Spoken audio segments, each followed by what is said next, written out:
সত্যের ভার কেউ সহ করতে পারে না।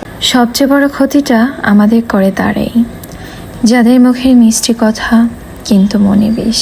আশেপাশের কিছু মানুষ এমনভাবে ভালো সাজার অভিনয় করে যেন তারা আমার ভালো চায়, অথচ সুযোগ পেলেই পেছন থেকে ছুরিটা সবার আগেই মারে। মুখে শুভাকাঙ্ক্ষী আর বাস্তবে প্রতিযোগী। তারা আমার ক্ষতি হোক এই চায়, আমার সুখ তাদের সহ হয় না। সব সহ করি, চুপচাপ থাকি, কারণ আমি জানি সৃষ্টিকর্তা সব দেখেন। আমি জবাব দিই না, কারণ আমি চাইনি কাউকে ছোট করতে। কিন্তু তার মানে এই না যে আমি কিছুই বুঝি না। মানুষের মুখোশ পরে থাকা দেখে এমন ভয় লাগে, চেনা মুখগুলোর আড়ালের অচেনা হিংসা, জ্বালা আর কুকর্ম দেখে বুকটা ভার হয়ে আসে। কিন্তু আমি জানি আমার সত্য, আমার দোয়া আর আমার চোখের জলের হিসাব সৃষ্টিকর্তা রাখেন। আজ না হোক কাল বিচার হবে। তোমরা আমার ক্ষতি চেয়েছিলে, আমি তোমাদের মাফ করে দিলাম, কিন্তু সৃষ্টিকর্তা কি করবে